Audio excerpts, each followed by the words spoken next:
కూడా హృదయపూర్వక తెలియజేస్తూ ఉన్నాం. దేవుని యొక్క మాటల్లోనికి మనం వెళ్దాం.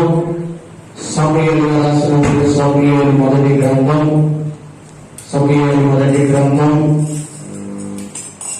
12వ అధ్యాయము 12వ వాక్యాన్ని మనము ధ్యానం చేద్దాం.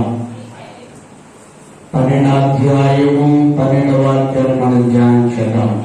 అయితే అమ్మోనీయుల రాజైన నాహాషు మీ మీదికి వచ్చుట మీరు చూడగానే మీ దేవుడైన యెహోవా రాజయ్యున్నాను, ఆయన కాదు, ఒక రాజు మిమ్మల్ని ఏలవాలని మీరు నాతో చెప్పినది ఇచ్చాను. దేవుని యొక్క మాటలు మనందరి కొరకు దీవించి ఆస్వాదించి మనం పొందరించును గాక. ఆమేన్. ఇక్కడ చదవబడినటువంటి లేఖనంలో ఇశ్రాయేలీయులు సమూయేలు గారితో మాట్లాడుతూ ఉన్నారు. సమూయేలు గారితో ఏమని మాట్లాడుతూ ఉన్నారు అంటే, మమ్మల్ని ఏలటానికి ఒక రాజు కావాలి, మమ్మల్ని ఏలటానికి ఒక రాజు కావాలని సమూయేలుతో ఇశ్రాయేలీయులు మాట్లాడుతున్నప్పుడు సమూయేలు ప్రవక్త అంటూ ఉన్నారు, నీకొక రాజు ఉన్నాడు, నీకొక రాజు ఉన్నాడు కదా, మీరు ఎందుకు కోరుకొనిచున్నారు అని అంటే, అప్పుడు మా మీదకి రాజు యుద్ధం చేయడానికి వస్తున్నాడు కనుక ఇప్పుడు మాకొక రాజు కావాలని ఇశ్రాయేలీయులు కోరుకుంటూ ఉన్నారు. ఇశ్రాయేలీయులు కోరుకుంటూ ఉన్నప్పుడు ఈయన సమూయేలు అంటున్నారు, సైన్యముల అధిపతి యెహోవా మీకు రాజై ఉన్నారు. సైన్యముల అధిపతి యెహోవా మీకు రాజుగా ఉన్నారు. ఐగుప్తు దేశము నుండి ఇశ్రాయేలు నడిపించడానికి నేను ఒక ప్రవక్తను పంపించాను. మోషే వారిని ఇశ్రాయేలు అప్పటి పెట్టుకొని ఇశ్రాయేలు ఐగుప్తు దేశము నుండి ఒక చెరవను తీసుకుని వచ్చారు కదా. ఇది ఇశ్రాయేలీయులకు ఏది అవసరమైనది అప్పుడు నేను ఇస్తున్నాను కదా, నేను మీకు రాజునై ఉన్నాను కదా, ఇంకా మీకు రాజు ఎందుకంటే లేదు లేదు, మమ్మల్ని వెళ్ళటానికి మాకు ఒక రాజు కావాలని ఇశ్రాయేలీయులు కోరుకుంటున్నాను. నిజంగా ప్రేమ వల్ల దేవుని యొక్క నుండి మనము కమెంట్ చేసి ఆయన యొక్క నుండి కోరుకోవడం కాదు, కానీ ఆయన మనకు రాసండి మన యొక్క ఏమి అవసరమైనదో అవసరము తీర్చినప్పుడు ఆ అవసరం తీర్చాలని పెట్టే దేవుడు అవసరంలో పెంపకం కలవడుతుంది.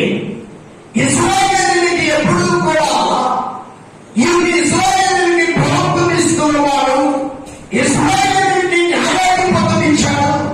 ఇశ్రాయేలీయుల శత్రువుల చేతులని శ్రమల చేతులని విడిపించడానికి యుద్ధం చేయడానికి న్యాయాధిపతులను దేవుడైన యెహోవా ఏర్పాటు చేసినప్పుడు న్యాయాధిపతుల గురించి ఇశ్రాయేలీయులు మాట్లాడుతున్నారు, మాకు న్యాయాధిపతులు వద్దు, మాకు దేవుడు వద్దు, మాకు ఎవరు కావాలంటే రాజు కావాలని కోరుకుంటున్నారు.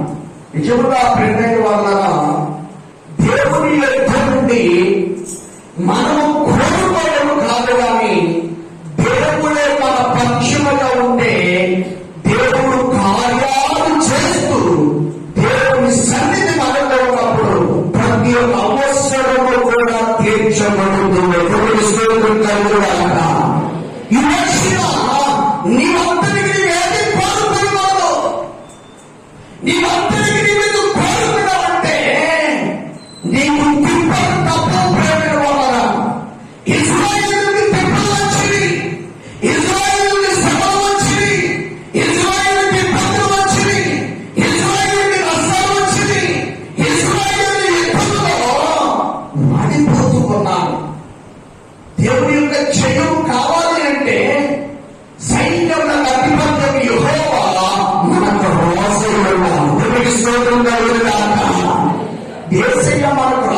ఉన్నప్పుడు, యేసయ్య మనకు స్నేహితుడిగా ఉన్నప్పుడు, యేసయ్య మనకు తండ్రిగా ఉన్నప్పుడు, యేసయ్య సన్నిధి మనతో ఉన్నప్పుడు మనకేది కూడా లోటు అనేటువంటిది కనిపించదు. ఇశ్రాయేలుకి ఎప్పుడు కూడా లోటు కనిపించలేదు. ఇశ్రాయేలుకి ఎప్పుడు ఏది అవసరమో, ఇశ్రాయేలుకి ఎప్పుడు ప్రేమ వలన ఆహారం అవసరమంటే ఆహారము, మాంసం అవసరమైన మాంసము, ఏది కావాలంటే తీసుకున్నాడు. అంత మాత్రమే కాదు, శత్రువుల చేతి నుండి ఇశ్రాయేలు అప్పుడు విడిపించబడుతున్నారు. ఫిలిష్తీయుల చేతి నుంచి విడిపించబడుతున్నారు. అమాలేకీయుల చేతి నుంచి విడిపించబడుతున్నారు. మిద్యానీయుల చేతి నుంచి విడిపించబడుతున్నారు. న్యాయాధిపతులకు దేవుడు తోడుగా ఉండి ఎప్పుడు కూడా సహాయం చేస్తూ ఉన్నాడు. నిజముగా యేసయ్య నాకు కావాలని కోరుకుంటున్నావా? లేకపోతే దేవుడే యెహోవా నాకు అవసరం లేదు, నాకు అవసరం లేదు, ఇదిగో నీవు మాకు అవసరం లేదట. ఈ లోకంలో మనుషులు మాకు రాసుగా ఉండాలని కోరుకున్నారు. అందువల్లనే ఇశ్రాయేలీయులంట దేవుని యొక్క పాపము చేసిన వారిని అయిపోయారంట.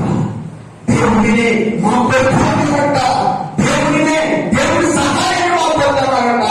రాజుగా మాకు కావాలి, సౌలు రాజుగా మాకు కావాలన్నప్పుడు వారి కోరిక మేరకు ఈ రాజు సౌలుని రాజుగా చేసినప్పుడు 2 సంవత్సరాలు మాత్రమే అతడు దేవుడి చిత్తమును నెరవేర్చాడు.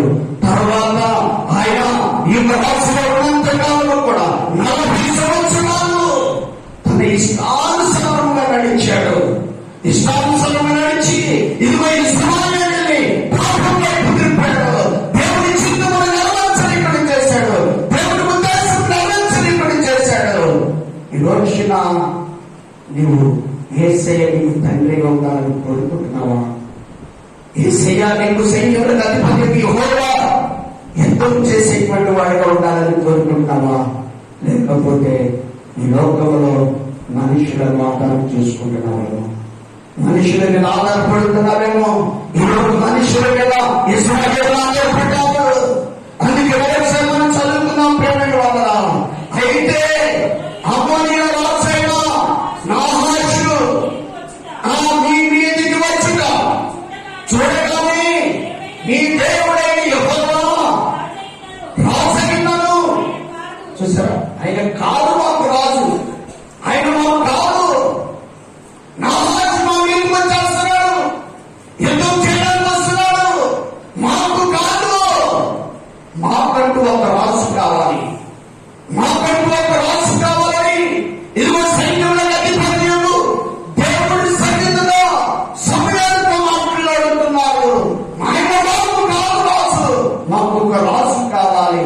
ఈ లోకంలో ప్రేమ వల్ల ఆత్మీయ జీవితం ఎదుగుతున్నప్పుడు, రక్షించబడిన తర్వాత, ప్రభు బిడ్డగా మార్చబడిన తర్వాత, ప్రభుని సొంత రక్షకునిగా చేసుకున్న తర్వాత దేవుని చిత్తమును నెరవేర్చేటువంటి బిడ్డగా ఉంటాను. దేవుని స్తోత్రం కలుగుగాక.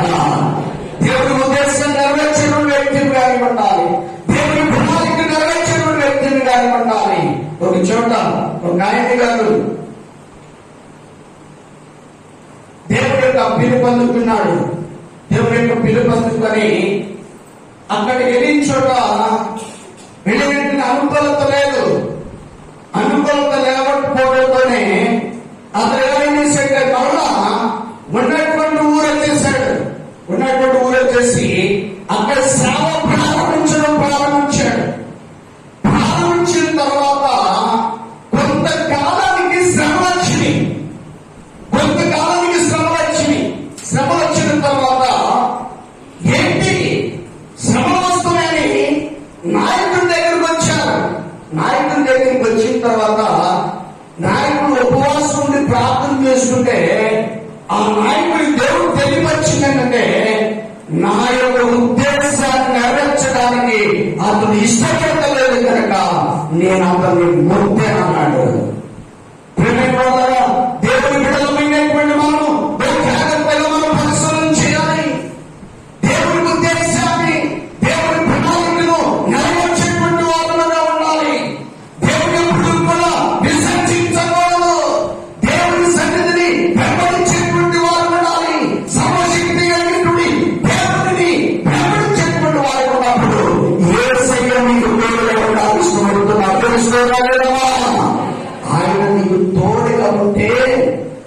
సన్నిధి నీకు తోడుగా ఉంటే, ఆయన ఆత్మ నీకు తోడుగా ఉంటే నువ్వు భయపడనవసరం లేదు, నువ్వు కృంగిపోయిన అవసరం లేదు.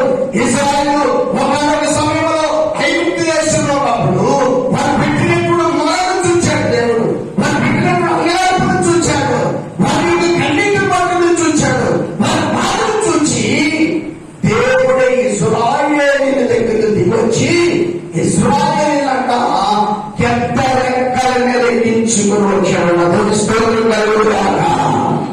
పెద్ద రెక్కల మీద ఎక్కించి పెట్టినప్పుడు యేసయ్యని ఈ రోజున వారి ఇశ్రాయేలీయులు మాకు వద్దంటున్నారు. చూడండి ప్రేమైన వారు, 13వ వచనాన్ని మనం చదువుతున్నాం. కాబట్టి మీరు కోరి ఏర్పరచుకొనిన రాజు ఇతడే, యెహోవా ఇతన్ని నీ మీద రాజుగా నిర్ణయించుకొనినావు. నీవు యెహోవా యందు భయభక్తులు కలిగి ఆయన మాటలు విని ఆయనను సేవించి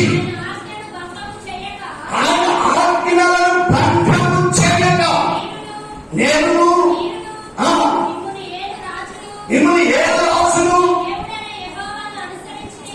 అనుసరించిన ఎడల మీకు క్షేమము కలుగును. దేవునికి స్తోత్రం కలుగుగాక. దేవుడట ఇశ్రాయేలీయుల మాటకి ఏకీభవించేశాడట. ఇశ్రాయేలీయుల మాటకి ఏకీభవించి మీరు కోరుకున్నట్టే ఏది కోరుతున్నారు కనుక ఈ యొక్క రాజుకు మీరు లోబడి హెచ్చమంటే ఆజ్ఞలను భంగము చేయకుండా, దేవుని యొక్క ఆజ్ఞలను భంగము చేయకుండా మీరు చాలా జాగ్రత్తగా నడుచుకుని. అప్పటికి ఇశ్రాయేలీయులు రాజును చూసి సంబరపడుతున్నారు, కానీ 2 సంవత్సరాలు మాత్రమే నీతి న్యాయములను జరిగించినటువంటి, దేవుని చిత్తమును జరిగించినటువంటి సౌలు తర్వాత 38 సంవత్సరాలు కూడా దేవునికి వ్యతిరేకంగా వెళ్ళాడు. దేవునికి వ్యతిరేకంగా వెళ్ళాడు, తన యొక్క చిత్తానుసారంగా వెళ్ళాడు. అందువల్లనే సౌలు యొక్క కుటుంబం దేవుని కోపానికి ఆహుతైపోయింది.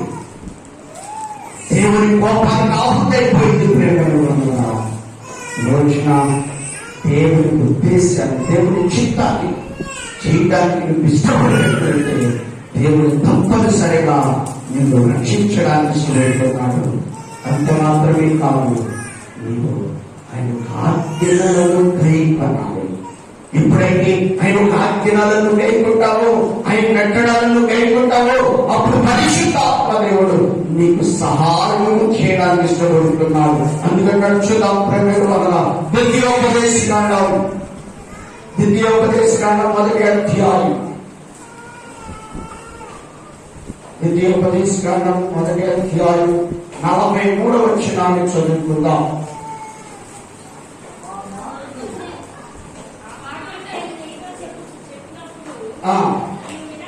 మీరు వినక యెహోవా మాటకు తిరుగుబడి మూర్ఖులై. చూసారా ప్రేమైన వాళ్ళు, ఇక్కడ అంటున్నాడు, ఆ మాటలు నేను మీతో చెప్పినప్పుడు మీరు వినక యెహోవా మాటకు తిరుగుబడి మూర్ఖులైపోయారన్న. ఏమైపోయారండి? మూర్ఖత్వములను వెళ్ళిపోయారు. ఇశ్రాయేలు దేవుని మాట వినలేకపోయారు. ఇశ్రాయేలు దేవునికి లోబడలేకపోయారు. ఇశ్రాయేలు దేవుని మాట వినకపోవడం వలన ఇశ్రాయేలు మీదకి దేవుని కోపం ప్రభుత్వం వస్తుంది. ఇందువలన ప్రేమ ఈ రోజున దేవుని మాట వినేటువంటి బిడ్డగాని ఉన్నావా? అది మేలైనను కీడైనను దేవుని మాటకు సరెండర్ అవ్వగలిగితే దేవుడు తప్పనిసరిగా నిన్ను ఆశీర్వదించబోతున్నాడు. దేవుడికి స్తోత్రం కలుగుగాక. ఒకసారి అబ్రహాము లోతు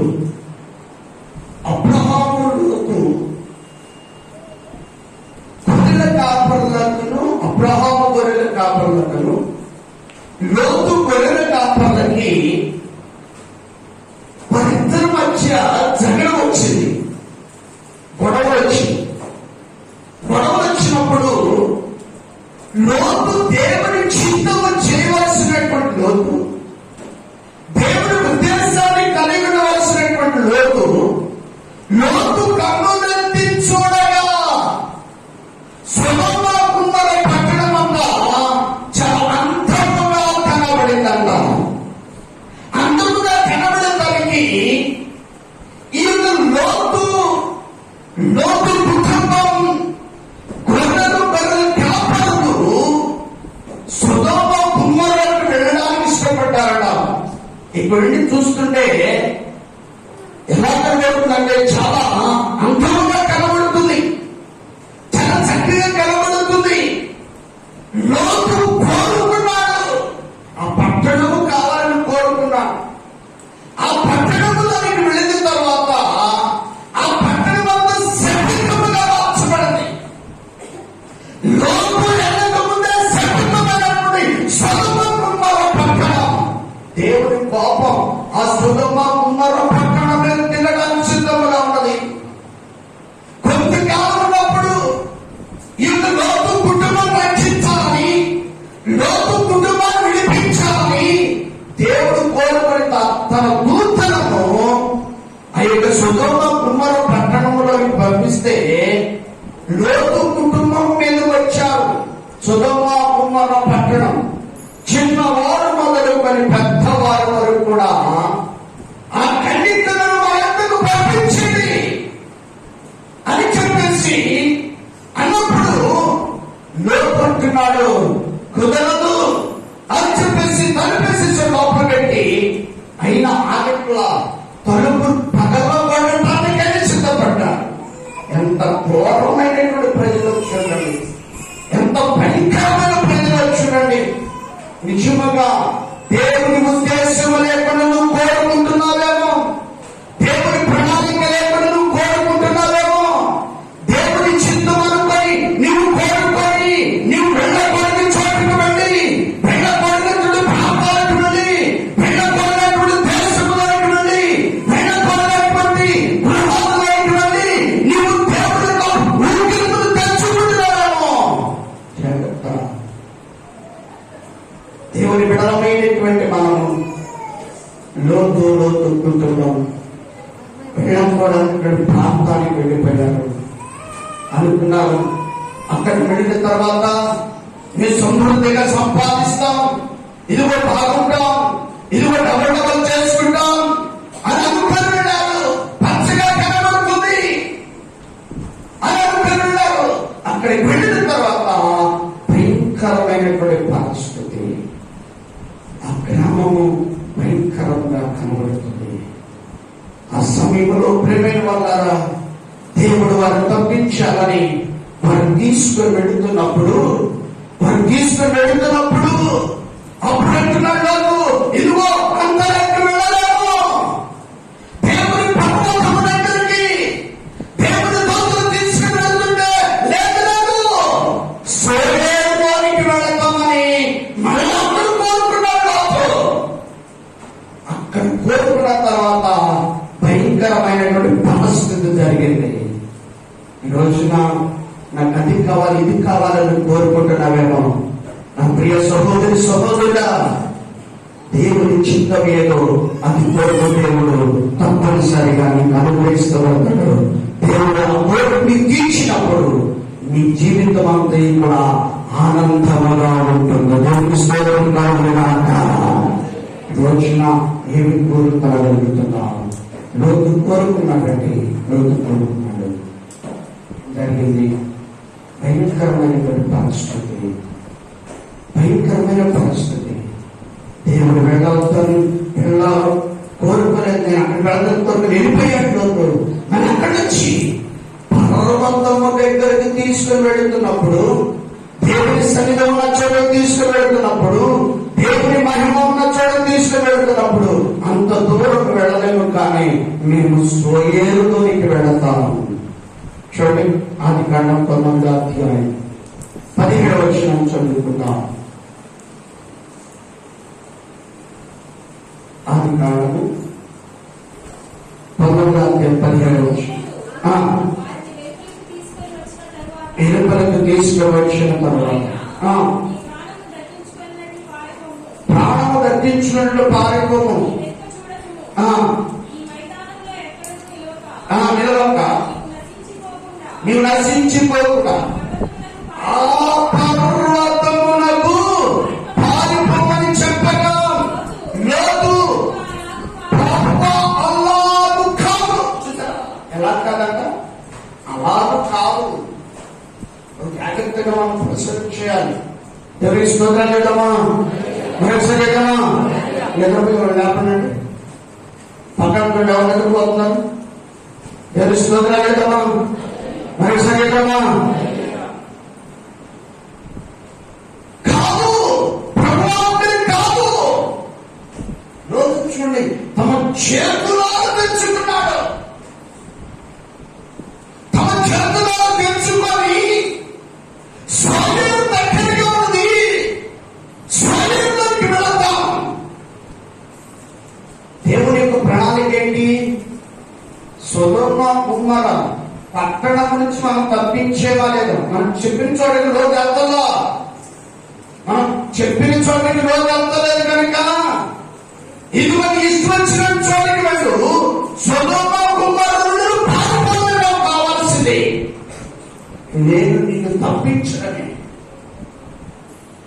సోయేరులోనికి వెళ్ళిన తర్వాత అక్కడ జరిగినటువంటిది ఏంటంటే, అక్కడ ఏ పురుషుడు లేనందువలన తమ కుమార్తెలు ద్రాక్షారసము తండ్రికి తాగించి పాపం చేసి వారికి పిల్లలు పుట్టిన తర్వాత మొయాబులను పేరు పెట్టారు. దేవుడు శత్రువులను పేరు పెట్టారు వారి పిల్లలకి. ఎంత భయంకరమో చూడండి. నీవు కోరుకున్న స్థలానికి నేను వెళ్ళకూడదు. దేవుడు కోరుకున్నటువంటి ప్రదేశం, దేవుడు కోరుకున్నటువంటిది నువ్వు చేయగలిగితే దేవుడు నీకు సమాధానం, క్షేమాభివృద్ధిని, నెమ్మదిని కలుగు చేయడానికి పరిశుద్ధాత్ముడు ప్రభువు ఇష్టపడుతున్నాడు. ఈరోజు నా ప్రియ సహోదరి సహోదరుడా, దేవుడి చిత్తమును చేయడానికి ఇష్టపడుతున్నావా? అందుకని కాలంలో వెళ్దాం. మొదటి అధ్యాయం 43వ వచనాన్ని చదువుకుందాం.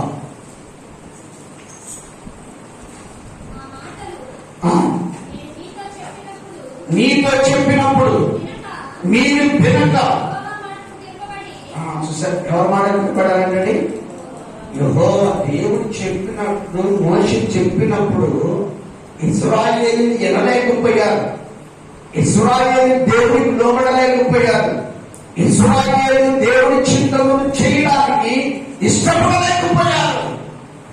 అందువల్లనే ఇశ్రాయేలు దేవుడి మీద తిరుగుబడ్డారంట. 41వ వచనం చదువుకుందాం. అందుకు మేము యెహోవాకు విరోధముగా పాపము చేసినవి. మా దేవుడైన యెహోవా మాకు ఆజ్ఞాపించిన మాటలన్నిటిని అనుసరించి యుద్ధము చేసినమని నాకు ఉత్తరమిచ్చి ఆలోచింపగా యెహోవా నాతో ఇట్లా మీ మధ్య ఉండదు కనుక వెళ్ళకుడి. మీరు వెళ్ళినను శత్రువుల ఎదుట హతము చేయబడదని వారితో చెప్పు. చూసారా ప్రేమైన వారు, దేవుని మాట వినకపోవడం వలన, దేవునికి లోబడలేకపోవడం వలన ఇశ్రాయేలు దేవుని మాటకు లోబడలేకపోయారు. దేవుడు చెప్పినది చేయలేకపోయారు. వారి ఆలోచనల ప్రకారంగా, వారి ఉద్దేశాల ప్రకారంగా వారు విన్నప్పుడు చూడండి, చెప్పాడు నేను మీతో రానంటున్నాడు.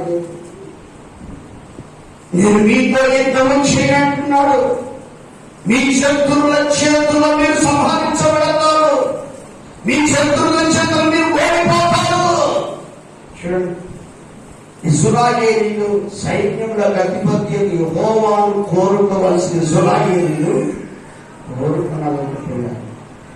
ఈ రోజున నువ్వు ఎవరిని కోరుకుంటున్నావు? ఈ లోకమును కోరుకుంటున్నావా? దేవుడిని కోరుకుంటున్నావా? ఈ రోజున నిన్ను నీవు దేవునికి సమర్పించుకుంటే దేవుని యొక్క మాటకు లోబడతావు, దేవుని మాటకు విధేయులై ఉంటావు, దేవుని మాటకు సరెండర్ అయిపోతావు. ఇశ్రాయేలీయులు ప్రేమ వలన తిరుగుబాటు చేయడం వలన, యెహోవా మాట వినకపోవడం వలన, యెహోవాకు లోబడకపోవడం వలన ఇదిగో వారితో నేను రానని దేవుడు చెబుతూ ఉన్నాడు. ఒట్టిగా నువ్వేం చేసినా ఫలితం లేదు. ఒట్టిగా ఏం చేసినా ఫలితం లేదు. దేవుని సన్నిధి నీతో కూడా వస్తే దేవుని కార్యాలు జరుగుతుంది. దేవుని స్తోత్రం కలుగుగాక. నేను ఈ గ్రామం పరిచయం రాకముందు ఈ గ్రామం ఎక్కడో నాకు తెలియదు. ఈ గ్రామం అని పేరు నేను వినలేదు. ప్రభు చెప్పాడు, నేను ఉంటాను, నువ్వు నాతో వస్తేనే నేను వెళ్తాను.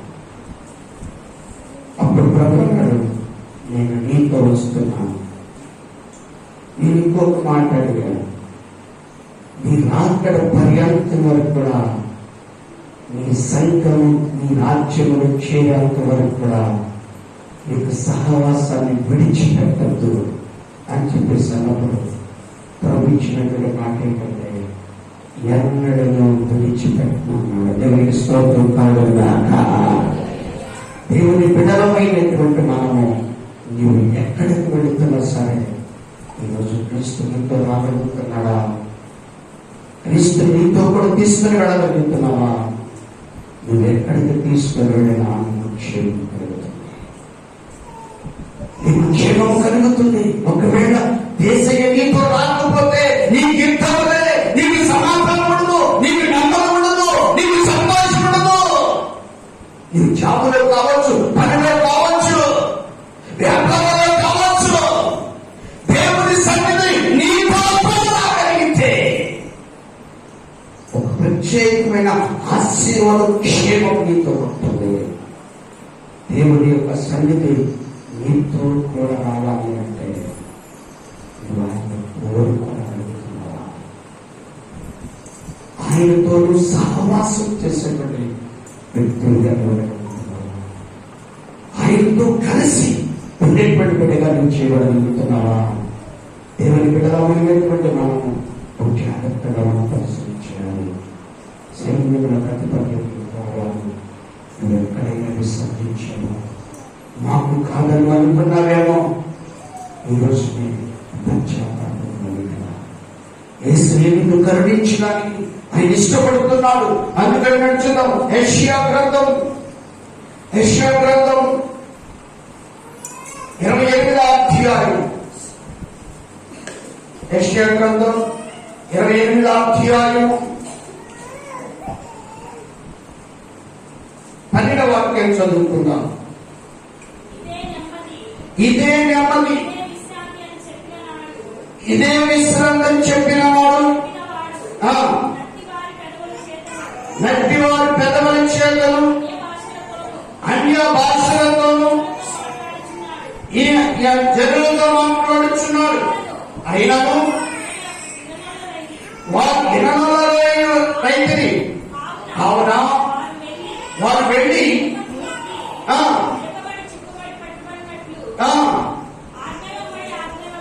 ఆజ్ఞ వెంబడి ఆజ్ఞ,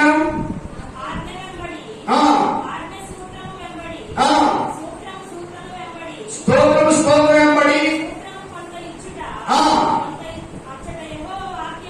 అర్చన యెహోవా వాక్యము మీకు వచ్చును. దేవునికి స్తోత్రం కలుగుగాక. యెహోవా వాక్యము మనతో కూడా వచ్చినప్పుడు, మనతో కూడా ఉన్నప్పుడు, మనలో ఉన్నప్పుడు, దేవుని సన్నిధి మనతో ఉన్నప్పుడు మనకి ఎలాంటి ప్రమాదం అనేటువంటి పరీక్షలు కానీ దేవుడే మనకు తోడని ఇశ్రాయేలీయులతో యుద్ధం చేయబోతున్నాడు. దేవుని స్తోత్రం కలుగును గాక. ఇశ్రాయేలీయుల పక్షముగా ఉండి తమ శత్రువులతో యుద్ధం చేయడానికి దేవుడైన యెహోవా ఇష్టపడుతున్నాడు. ఈ రోజున దేవుని బిడలమైనటువంటి మనము దేవుని యొక్క నెమ్మది మనం పొందుకోవాలి అంటే, దేవుని యొక్క సంతోషాన్ని మనం అనుభవించాలంటే, దేవుని సహాయాన్ని మనం పొందుకోవాలంటే మనం ప్రార్థన వీరులమై ఉండాలి. ప్రార్థన వీరులమై ఉండాలి. అందుకని నడుచుదాం. దినవృత్తాంతాల 2వ గ్రంథం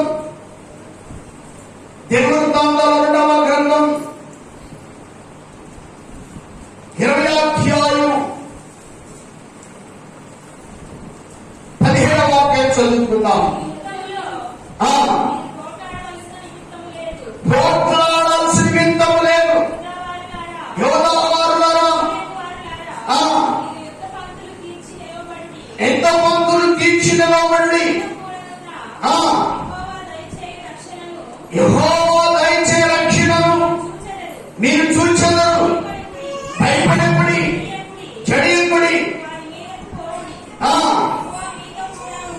యెహోవా మీతో కూడా ఉండును. అప్పుడు యెహోషాపాతు సాష్టాంగ నమస్కారం చేసి యోధావారును యెరూషలేము కాపురస్తులను యెహోవా సన్నిధిని సాగిలపడి నమస్కరించిరి. కహాతీయుల సంతతి వారును ఫలహీల సంతతి వారును లేవీయులు నిలబడి గొప్ప శబ్దముతో ఇశ్రాయేలు దేవుడని యెహోవాను స్తుతించిరి. దేవుని స్తోత్రం కలుగును గాక. ఇక్కడ యెహోషాపాతు సర్వశక్తి కలిగినటువంటి దేవుని సన్నిధిలో సాగిలో పడి ప్రార్థన చేస్తున్నాడట. ఎందుకు ప్రార్థన చేస్తున్నాడు? ఎందుకు సాగిల పడవలసి వచ్చింది? ఎందుకు మొరపెట్టవలసి వచ్చింది? రాజు కదా దేవుని సన్నిధిలో సాష్టాంగ నమస్కారం చేస్తున్నాడు. యెహోషాపాతు సైన్యములకు అధిపత్యకు యెహోవా మనకు తోడై ఉంటే మనం నిలబడి చూడటమే ఆయన కార్యాన్ని గుర్తించారట. దేవుని స్తోత్రం కలుగును గాక. ఈ రోజున ఆయన కార్యాన్ని గుర్తించాలి అంటే, ఆయన కార్యాన్ని పొందుకోవాలి అంటే, ఈ రోజున ఆయన మాటకు లోబడాలి. ఆయనకు విధేయులై ఉన్నారు. ఆయనను ఎప్పుడైతే విధేయత కలిగి నువ్వు ప్రభు సన్నిధిలో మోకరించి కన్నీరు కార్చి రోదన ఎప్పుడైతే నువ్వు చేస్తావో అప్పుడు పరిశుద్ధాత్మ యొక్క సన్నిధి నీకు తోడుగా వచ్చి నువ్వు నిలబడటమే నీతో కార్యము చేయగలిగినటువంటి వాడు నజరేయుడని దేవునికి స్తోత్రం కలుగును గాక. అందుకే ఇక్కడ శత్రువులందరూ కూడా వచ్చినప్పుడు వారందరికీ వాళ్ళే ఏం చేశారంటే చాటున మద్దున తాగి వాళ్ళందరికీ వాళ్ళే పడుచుకొని చనిపోయారు. శత్రువులు అంటున్నాడు, మీరు నిలబడి చూడండి. కానీ ఇశ్రాయేలును గుర్తించలేకపోయారు. అందుకంటున్నాను, రాజు నాకు కాదు, నాకు సౌలుడు రాజు మాత్రమే కావాలి. ఆ యొక్క దినాలలో, ఆ సంవత్సరాలలో ఇశ్రాయేలు ఎంత శ్రమను అనుభవించారంటే అంత శ్రమను అనుభవించారు. సౌలు దేవుని ఆత్మ కోల్పోయిన తర్వాత, భయం పట్టిన తర్వాత సౌలు రాజుకి ఎన్ని శ్రమలండి. ఆయన తాను చేసిన తప్పులన్నీ కూడా చేసుకుంటూ సమయంగా అంటున్నాడు, ప్రార్థన చేద్దాం రాగాడు. సమీర్ గారు అన్నాడు, నేను రాంపో అన్నాడు. పైపంచి చెయ్యను. అక్కడ ఎంత పెరుగుదల జరిగిందో చూడండి ప్రేమైన వాళ్ళ, ఎంత పెరుగుదల జరిగిందో, ఎంత పెరుగుదల జరిగిందో ఒక జాగ్రత్తగా పరిశీలించాలి. దేవుడి బిడ్డలమైనటువంటి నామం ఈ రోజున దేవుడి సన్నిధిలో శాస్త్రంగా నమస్కారం చేసి నువ్వే నా దిక్కని నువ్వు ప్రార్థించగలిగితే, నువ్వు స్తుతించగలిగితే, నువ్వు ఆయనను ఆరాధించగలిగితే, మనస్ఫూర్తిగా నువ్వు స్వీకరించగలిగితే, సైన్యములకు అధిపతి యెహోవా నీ పక్షముగా ఉండి యుద్ధం చేయబోతున్నాడు. దేవునికి స్తోత్రం కలుగునుగాక. ఈ రోజు యెహోవా యేసయ్య నీకు తోడుగా ఉండాలి అంటే ఆయన మాట వినాలి. ఫస్ట్ ఆఫ్ ఆల్ ఆయన నీకు రాజుగా చేసుకోవాలి. ఎప్పుడైతే నీకు రాజుగా చేసుకుంటావో అప్పుడు గొప్ప కార్యం జరుగుతాయి, గొప్ప అద్భుతాలు జరుగుతాయి. ఈ రోజున యేసుతో సహవాసం కలిగి నీ ఉండడానికి నేను ఇష్టపడగలుగుతున్నాను. అందుకని నడుచుగా 36 యెషయా గ్రంథం 36 15 వచనం చదువుకుందాం. అయ్యా ప్రభువును పరిశుద్ధ దేవుడు నవ్వు యెహోవా ఇలాగ సెలవించుచున్నాడు, మీరు మరలి వచ్చి ఊరకుండుట వలన రక్షింపబడగలరు. మీరు ఊరకుండి నమ్ముకొనుట వలన మీకు ఫలము కలుగును. చూడండి, ఇశ్రాయేలుల గురించి మాట్లాడుతూ ఇశ్రాయేలులో దేవుని శక్తి కనుగొంటున్నారు. దేవుని యొక్క ప్రత్యక్షత, దేవుని యొక్క సన్నిధి, దేవునిలో ఉన్నటువంటి బలంతో కనుగొనమంటున్నాడు. ఇశ్రాయేలు మళ్ళా తిరిగి రండి, మీరు ఊరికే నిలబడండి, మీరు రక్షించబడేవారు. దేవునికి స్తోత్రం కలుగునుగాక. మీరు ఊరికే నిలబడండి. చూడండి, దేవుని ఉన్న శక్తి ఎలాంటిది, చాలా గొప్పది. భూమి అవునుగా కంటే భూమి అయిపోయింది, ఆకాశం అవునుగా కంటే ఆకాశం అయిపోయింది, సూర్యచంద్ర నక్షత్రములు అవునుగా కంటే అయిపోయింది. చూడు, ఏ సైతం మనకు తోడుగా ఉంటేస్తున్నాం. రక్షించువాడాయనే, విమోచించువాడాయనే, మనం బలపరచువాడాయనే. అందుకే యెహోషువ భక్తుడు దేవుడిని వెంబడించేటువంటి వాడు, దేవుడి సన్నిధిలో ఉండేటువంటి వాడు. యూదా వారి గురించి, ఇదిగో ఇశ్రాయేలు యూదా వారి కుటుంబాలకు ఇదిగో ఉపవాస ప్రార్థన కేటాయించి వారు దేవుడి మందిరంలో ఉన్నప్పుడు, వారు ప్రార్థన చేస్తున్నప్పుడు వారి పక్షము కనుక మీ భక్తులు దేని నిలబెట్టండి, నీ పక్షముగా నేను యుద్ధము చేస్తానన్నాడు. దేవుని స్తోత్రం కలుగునుగాక. ఇక్కడ అన్నాడు, మరలండి, మీ తప్పుని తెలుసుకొనండి, మీ పాపాన్ని తెలుసుకొనండి. మీరు ఏ పాపము చేశారో, ఎక్కడ మీకు సమాధానం లేదో, ఎక్కడ నెమ్మది లేదో, ఎక్కడ యుద్ధం చేయగలట్లేదో, ఎక్కడ సంతోషం లేదో. రోజున కుటుంబాల్లో సంతోషం కనబడుతున్నా, భార్యాభర్త మధ్య సంతోషం కనబడుతుంది, బిడ్డల మధ్య సంతోషం కనబడుతుందా, బుద్ధిలో సంతోషం కనబడుతుందా.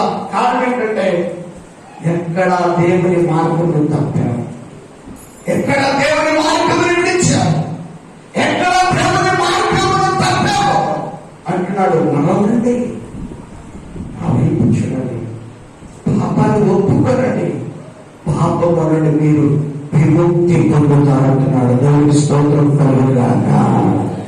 ఈ రోజున నువ్వు విమోచించబడాలి, నువ్వు రక్షించబడాలి, నువ్వు ఊరపడటమే రక్షించబడాలినా. నేను పాపినని ఒప్పుకోనని వద్దు, నా వద్దు. ఈరోజు పాపినని ఒప్పుకుంటున్నావా? ఎక్కడ క్రీస్తు మీద తిరుగుబాటు చేశావు, ఎక్కడ దేవుని వెతకలేకపోయావు. దేవుడు నాకు రాసిగాను నాకు ఎక్కడ కోరుకోలేకపోయావు. నాతో కూడా రమ్మని ఎక్కడ నువ్వు కోరుకోలేకపోయావు. నువ్వు అనేకమైనవి ఏది కోరి ఏర్పాటు చేసుకుంటున్నావేమో.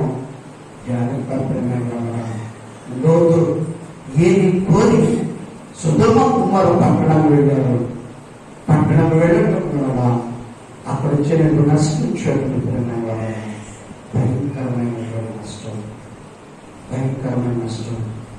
అప్పుడు లోతు కుటుంబాన్ని ఆశీర్వదించాలని, లోతు కుటుంబాన్ని పరిశుద్ధంగా చేయాలని, లోతు కుటుంబాన్ని దేవుడి చిత్తంలో ఉంచాలని దేవుడు కోరుకుంటే కోరుకున్నటువంటి స్థలానికి లోతు కుటుంబం వెళ్ళలేకపోయింది. లోతు కుటుంబం వెళ్ళలేకపోయింది. అందువలనే లోతు కుటుంబం దేవుడి చిత్తంలో కుటుంబంగా మార్చబడింది. ఈ రోజున దేవుడికి బిడ్డలుగా మనం చేయబడాలి అంటే, దేవుడికి ఇష్టంగా మనం మార్చబడాలి అంటే మనని నిలబడండి. రక్షణ ఎంత వస్తున్నట్టున్నాడు. రక్షించడానికి ఇష్టపడుతున్నాడు. ఒక బిడ్డకి రోజు రక్షించబడలేదా? మారు మనసు లేదా? బాప్తిసం లేదా? రేపు నీటి కాదు. ఏ క్షణం నేను జరగబోతుందో తెలీదు. నీ పిల్లలు ప్రజలంటది మన జీవితాలు. రేపు దేవుడిని దర్శించువాడు జాగ్రత్తగా ప్రశంసేది. రేపు ఏమి జరుగుతుందో తెలియదు.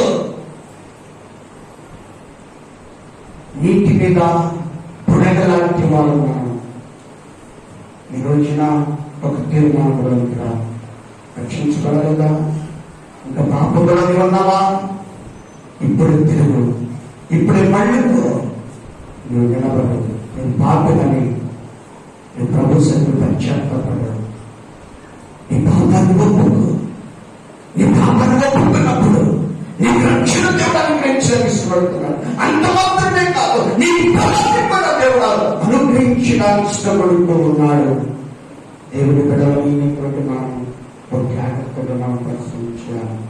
ఈరోజు ప్రభువు బిడ్డలుగా మనం చేయగలుగుతున్నామా? అందుకంటే మనం చూద్దాం. 63వ అధ్యాయం యెషయా గ్రంథం 63వ అధ్యాయం 10వ వాక్యం చదువుకుందాం. అయినను వారు తిరుగుబాటు చేసి ఆయన పరిశుద్ధాత్మను దుఃఖింపచేయగా ఆయన విరోధి ఆయను, తానే వారితో యుద్ధము చేసెను. చాలండి, చూడండి ప్రేమైన వాళ్ళు ఇక్కడ అంటున్నాడు, అయినను వారు తిరుగుబాటు చేసి ఆయన పరిశుద్ధాత్మను దుఃఖింపచేయగా ఆయన వారికి విరోధమాయను. పరిశుద్ధాత్మను దుఃఖపరుస్తున్నావా? ఎంతకాలం రక్షించగలమా? ఎంతకాలం మానవసు పొందమా? ఎంతకాలం పాపంలో జీవిస్తావు? ఎంతకాలం నరకంలో జీవిస్తావు? ఎంతకాలం సమాధానం లేకుండా జీవిస్తావు? ఎంతకాలం సంతోషం లేకుండా జీవిస్తావు? ఆయన 2 చేతులు చాపి పిలుస్తున్నాడు. ఇంతవరకు దుఃఖపరిశ్రమ ఆత్మని నువ్వు ప్రభు విషయం తెలిసి కూడా, రక్షించబడి కూడా, మా మనసు పొంది కూడా తిరుగుబాటు చేస్తున్నావేమో. పరిశుద్ధాత్మను దుఃఖపరుస్తున్నావేమో. పరిశుద్ధాత్మను తిరుగుబాటు చేస్తున్నావేమో. రక్షించబడి కూడా దేవునికి వ్యతిరేకమైనటువంటి పనులు చేస్తున్నావేమో. దేవునికి వ్యతిరేకమైన త్రాగులు త్రాగుతున్నావేమో.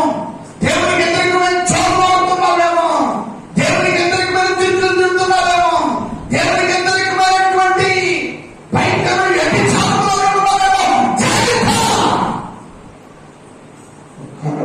తప్పించుకోలేదు. ఆయనే నీ మీద యుద్ధానికి నిలబడానికి ఇష్టపడుతున్నాడు. నా ప్రియ సహోదరి సోదరుడా, ఎంతకాలం పాపంలో జీవిస్తావు? రక్షించబడ్డా చర్చికి వెళ్తున్నా ప్రేమ మాత్రమే ఉంటుంది కానీ నీ జీవితం మారట్లేదు, నీ బ్రతుకు మారట్లేదు, నీ మారట్లేదు. భర్తను అనరాని మాటలు, భార్య అనరాని మాటలు, బిడ్డలు అనరాని మాటలు, బిడ్డల తల్లిదండ్రులు అనరాని మాటలు, నీ కుటుంబాన్ని అనరాని మాటలు. పరిశుద్ధాత్ముడు ఎంతకాలం దుఃఖపరుస్తూ ప్రదర్శిస్తారు, ఎంతకాలం దుఃఖపరుస్తావు, ఎంతకాలం దుఃఖపరుస్తావు. ఇప్పుడైనా పండుకోవడానికి దేవుని కోపం రగులు పడకముందే, దేవుని కోపం నీ మీదకి రాకముందే నీ జీవితాన్ని మార్చుకోవడానికి ఇష్టపడగలుగుతావా? నీ ప్రవర్తన మార్చుకోవడానికి ఇష్టపడగలుగుతావా? ఒక్కసారి పరిశీలన చేయి. పేరుకు మాకు చర్చికి వెళ్ళటం కాదని, మనసు మారాలి, జీవితం మారాలి, బ్రతుకు మారాలి, ఆలోచన మారాలి, తలంపులు మారాలి. పరిశుద్ధాత్మ దేవుని దుఃఖమతి వ్యతిరేక స్వభావం మారాలి. వ్యతిరేకమైనటువంటి స్వభావం, వ్యతిరేకమైనటువంటి ప్రవర్తన, వ్యతిరేకమైనటువంటి నడవడి. ఎంతకాలము దేవునికి వ్యతిరేకంగా జీవిస్తాం, ఎంతకాలము లోపడాలని ప్రజలుగా నీవు తెలుసుకోను, ఎంతకాలము పాప జీవితంలో జీవిస్తున్నావు. ప్రార్థన చేస్తూ బాగానే ఉంది, బైబిల్ చదువుతో బాగానే ఉంది, మీ నోటి కోపం వస్తే తట్టుకోలేకపోతున్నారు, నీ భర్తని ఎదుటి నిలబడలేకపోతున్నాడు, నీ భార్యని ఎదుటి నిలబడలేకపోతున్నాము, నీ పిల్లల్ని ఎదుటి నిలబడలేకపోతున్నారు. నీ కోపం వస్తే మరి దేవుని కోపం వస్తే పరిస్థితి ఏంటి? ఆయన కోపము రాకముందే మండుకోవాలి, ప్రేమ కలిగి ఏం చేయాలి? హెచ్చరిక చేస్తున్నాడు. దేవునికి స్తోత్రం కలుగుగాక. హెచ్చరిక చేస్తున్నాడు. హెచ్చరికకు లోబడగలుగుతున్నావా?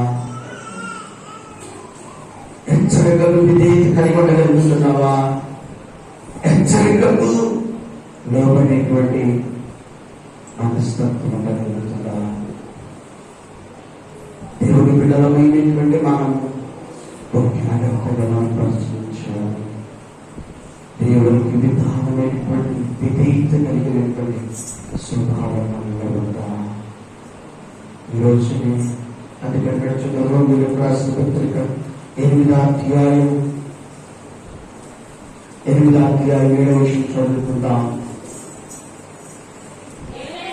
ఏలయనగా శరీరానుసారమైన మనస్సు దేవునికి విరోధమైనది, దేవుని ధర్మశాస్త్రములకు లోబడదు, ఏ మాత్రము లోబడనేరదు. శరీర స్వభావము గలవారు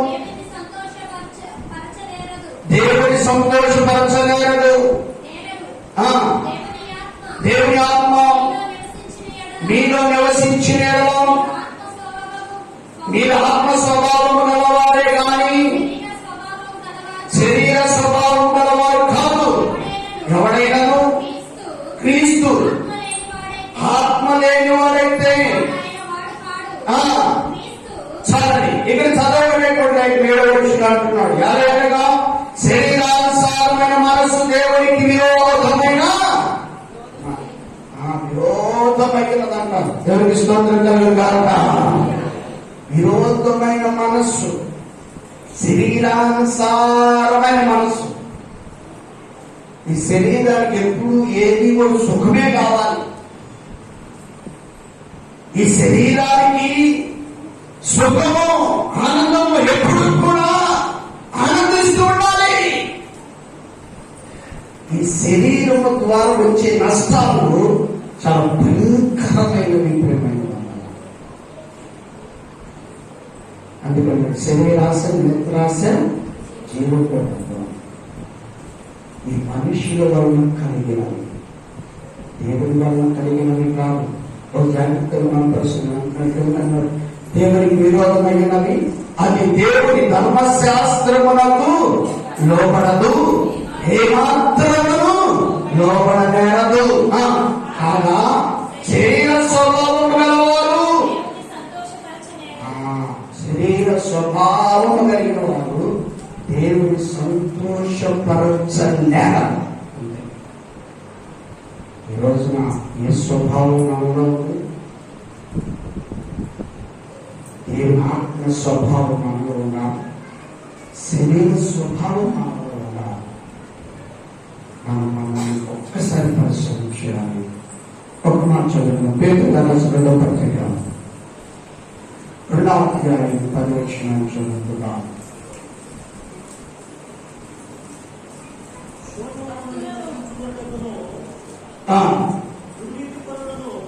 దుర్నీతి పనులను మలినమైన దురాశ కలిగి శరీరానుసారంగా నడుచుకొనొచ్చు, ప్రభుత్వమును నిరాకరించుచు, శిక్షలో ఉంచబడిన వారికి తీర్పు దినం వరకు కావలిలో ఉంచుటకును ప్రభు సమర్థుడు. చాలా చూసారా? ఇక్కడ శోధన నుండి తప్పించుటకును, దుర్నీతి వలనను, ముఖ్యముగా మలినమైన దురాశలను కలిగి ఏంటండి? దురాశ. రోజున దురాశను ప్రేమించే వ్యక్తులని ఉండకూడదు. దురాశ దూరమైపోవాలి. శరీరం ఏం దొరుకుతుందంటే దురాశని దొరుకుతుంది. నా కోరుకు అహాబు రాజు కోరుకున్నాడు. రాజు కదా, ఆయనకేం తక్కువ ఉన్నాయి, ఆయన తెలుసుకుంటున్నాడు.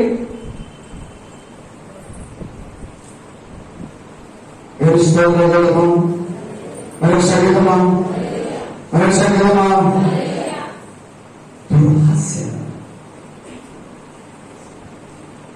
రాసుకి ఏం తక్కువ? అహాబు రాసుకి నాకు ద్రాక్ష తోట కోరుకున్నాను. ద్రాక్ష తోట స్వాధీనం అవడానికి నా పొద్దు భార్యను, వారి బిడ్డలు ఊరి వైపును తీసుకెళ్ళి సంపించి నా పొద్దు దాన్ని స్వాధీనం చేసుకున్నాడు. స్వాధీనం చేసుకోవడం వలన దేవుడు ఊరుకున్నాడా? ఊరుకోలేదండి. అహాబు రాజు దగ్గరికి వచ్చి అంటున్నాడు, దేవుడు నా బూతి యొక్క కుక్కలు, ఏ కుక్కలైతే నా బూతి యొక్క రక్తమును నాటియో అదే కుక్కలు నిన్ను నాకులు దాకన్నాడు. నీ రక్తం నాకులు దాకన్నాడు. దురాశ. జాగ్రత్త. ఎదుటివాడిని ఆశించాలని కోరుకుంటున్నావు, ఎదుటివాడిని భర్త ఆశించాలని కోరుకుంటున్నావు, ఎదుటివాడి భార్య ఆశించాలని కోరుకుంటున్నావేమో, ఎదుటివాడిని ఆశించాలని కోరుకుంటున్నావేమో, ఎదుటివాడి ఆస్తిని ఆశించాలని కోరుకుంటున్నావేమో. నువ్వు ధన్యుడు అయిపోతావేమో, నువ్వు నిశ్చయమేమో. దురాశ చంపాలి. దురాశ ఎప్పుడైతే నువ్వు చంపగలుగుతావో అప్పుడు నువ్వు చూచి ప్రభు ఆనందించాల్సి ఉంటున్నాడు. ఇశ్రాయేలు రాజు చూసి మాకు కావాలి, సౌలు రాజు కావాలని కోరుకున్నాడు. ఏమైంది? ఇశ్రాయేలు చేయలేకపోతే ఇశ్రాయేలు కూడా నీటి చెప్పు వేక్షాడు, వాదన చేశాడు. నా ప్రభు పెట్టారు.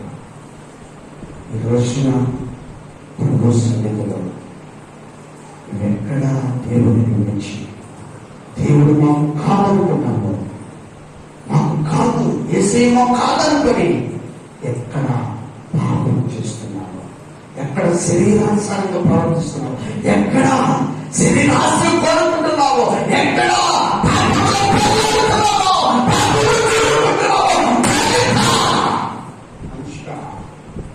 జాగ్రత్త.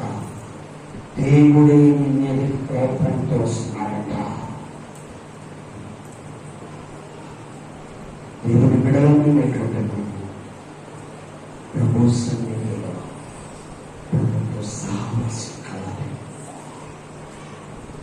ప్రభు సంఘంలో పరీక్ష ఉంటే యేసుని చూడాలి, యేసుతో సాధించగలిగినారు. ఆయన పరిశుద్ధుడు అన్నారు. దేవుడు కూడా పరిశుద్ధుడు. సమయంలో దేవుని మీద ఆనుకొని ఉన్నాడు, ఎదుగుతున్నాడు, భరిస్తున్నాడు. నీవు కూడా అలాంటి వ్యక్తుల్లో దేవుడిని ప్రత్యేకించడానికి శ్రోతం. దేవుడికి అందరూ దేవుడి ఆయనతో ప్రారంభించుగాక. ఆమె ప్రార్థన చేసుకున్నాం, అందరూ ప్రార్థన చేసుకున్నాం. అందరూ కూడా ప్రార్థించుకున్నాం. మోకాళ్ళ మీద ప్రార్థన చేద్దాం, ప్రపంచంలో ప్రార్థన చేద్దాం.